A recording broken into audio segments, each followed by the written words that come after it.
I'm Kim Avery, author of The Prayer-Powered Entrepreneur, and I challenge you to focus on your calling as a Christian entrepreneur. One way to be inspired to do that is to listen to this, the Inspired Stewardship Podcast with my friend Scott Mader. Welcome to episode 699 of the Inspired Stewardship Podcast.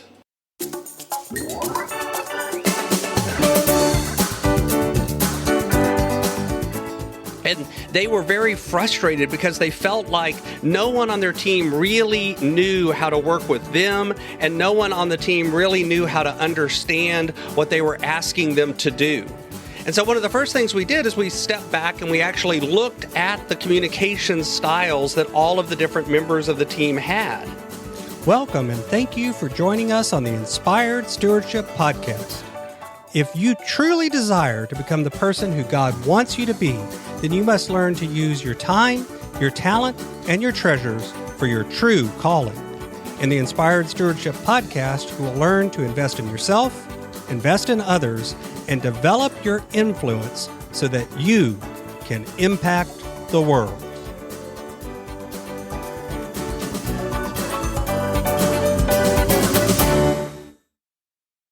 In today's episode about investing in yourself through stewarding your talent, I talk with you about what the open gates model is, how this applies to how we use our talent, and I give you an example of this model and how it can apply to improving your communication. You've heard me talk about developing your talent, and one of the best ways to do that is through books. But if you're like most people today, it's hard to find the time to read, and that's why today's podcast is brought to you by Audible. Go to inspiredstewardship.com/audible to sign up, and you can get a 30-day free trial. There's over 180,000 titles to choose from, and you can pick one and listen your way to developing your talents via Audible. That's inspiredstewardship.com/audible to get your free trial and listen to great books the same way you're listening to this podcast. If you listen to Tuesday's episode where I explained the open gates model, you can skip ahead to about minute 8.5, 8:45, and pick up there where we talk about talent. If not, listen in as I explain the open gates model. So one of the models that I like for framing and thinking about coaching and building habits and self-development or change when it comes to looking at ourselves and thinking about how we grow and how we change is an idea that I first learned about from a coach mentor of mine named Coach Tony. And he talked about this idea of open gates. See, the idea that a lot of coaches have is they focus on changing one kind of behavior. Maybe they focus as a habit on helping people build a new habit through building up tiny habits. In fact, Tony first started looking at coaching and building habits when he invented a habit tracking app that has since gone on to become Coach.me. And this idea was that we could start with tiny keystone habits and begin over time to build up on those, and you would see change and growth. But then he began to look at this over a large number of people using this app, and he began to look at how many people were consistent and successful in changing their habits. And what he found is, as he began to study this, it was somewhere in that, 5 to 15% range. Somewhere between 5 and 15% of the people seemed to be successful in building a new habit. And that often, even when he brought on coaches, the coaches would try to attack that habit through sort of a single piece of advice.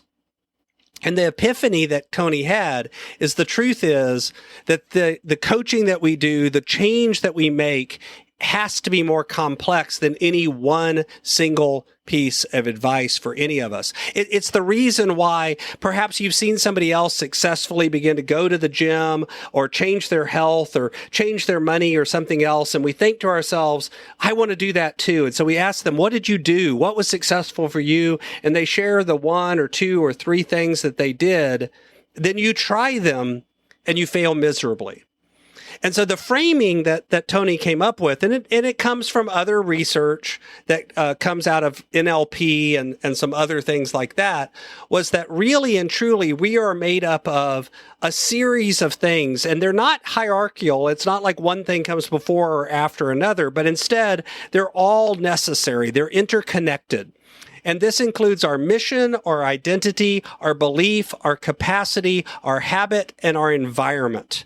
And that to successfully have change happen, all of these have to be open. All of these have to successfully be addressed.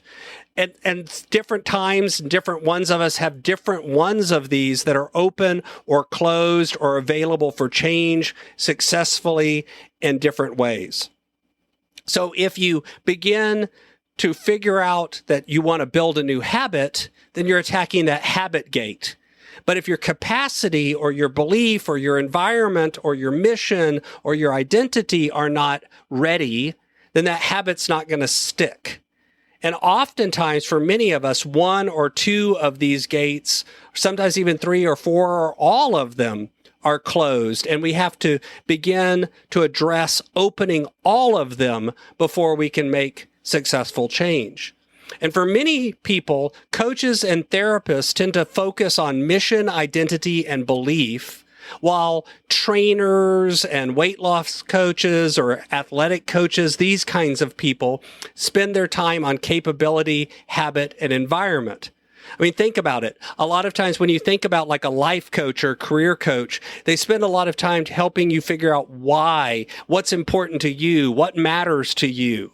That's around these ideas of mission, identity, and belief. Those are really all kinds of beliefs about ourselves and others. Well, if you get into the more tactical, the more practical, the application, the actual execution of things, then you tend to be working around capability, habit, and environment. But the interesting thing is, it's not one or the other. It's all of these that are important.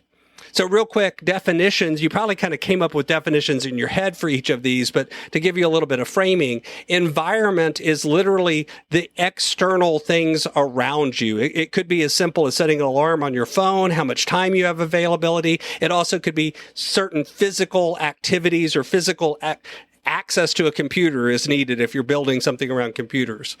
Habit is the idea of incremental change over time. It's the consistency piece. It's not just one and done, but continue to work at it over time. Capacity is about the skills and strategies that we use. It's both the tactical, the little day-to-day stuff, and the strategic, the bigger picture strategies that we use to actually improve or change in an area. And then when we transition to belief is about those internal beliefs that we have about ourselves and about the world, including the ones that we don't even know are there, the ones we haven't ever articulated to anyone. And then identity is a type of belief, but specifically it's the beliefs you have about yourself. So belief is more about how the world works, and identity is about how you work. And then mission is about what's important to you, what you really value. Not what you say you value, but what you really value. This is why sometimes when people begin to change habit, they stop doing it because they figure out that there's something that's more important to them, something better for them to do. And all of these are part of this open gates model. So when we think about those gates, identity, mission, belief, habit, capacity, and environment, we can apply that filter to just about anything that we're trying to do or develop. So one of the areas that I work with people on is around leadership and communication. This idea of interacting with others as a leader, helping them to develop themselves, and developing ourselves to be able to communicate better. And so as I coach people in this, again, these gates come up. Usually people are focused on, when you think about communication, making other people understand and do things. Communication and leadership, oftentimes when people come in to coaching on it, they want to know how to make people understand them better or make people follow through better or do what I'm asking them to do better.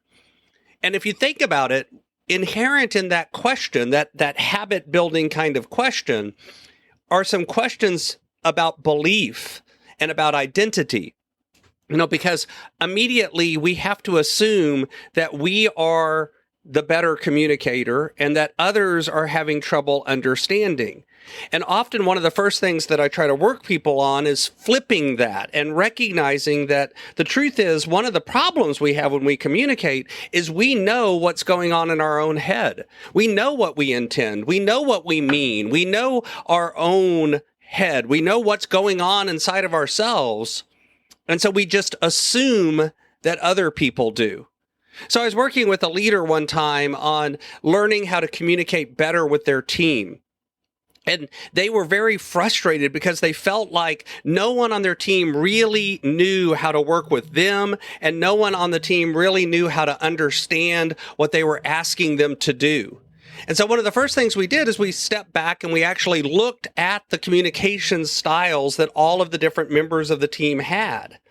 And as we began to dissect that, and I showed to the leader through using DISC kind of how different members of their team approach communication in different ways, suddenly the leader began to recognize that part of the problem is they were speaking to people in one way, but those people actually looked at the world with a different set of lenses. They thought about the world a different way. And in this case, the leader was a high D kind of person, very results driven, but almost everyone on their team was much higher in the S and in the C kind of component. And so the leader was often giving directions like, just do it. This is what works. Just do it. And then they were getting frustrated because the members of their team were asking for more information. We're asking how this would apply to other situations. They wanted more details. That was the C coming out. And there were several members that often felt like the leader was being aggressive to them. They would express that they felt like they were being yelled at. And the leader began to understand that it was less what they were saying and more about their tone and their approach.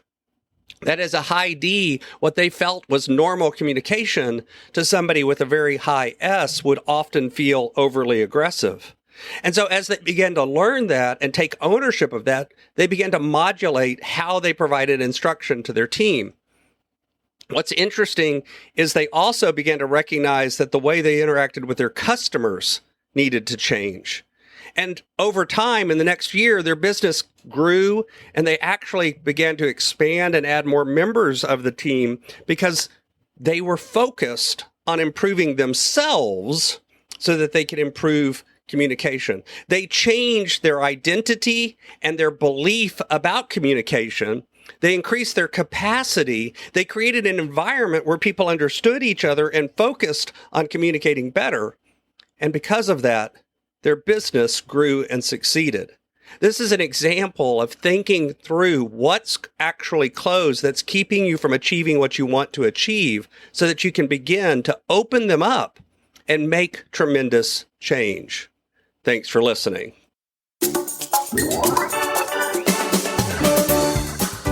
Thanks so much for listening to the Inspired Stewardship podcast. As a subscriber and listener, we challenge you to not just sit back and passively listen, but act on what you've heard and find a way to live your calling. If you like this episode on the stewardship of talent, you can go over to inspiredstewardship.com/talent and sign up for our 5-week series on the stewardship of talent.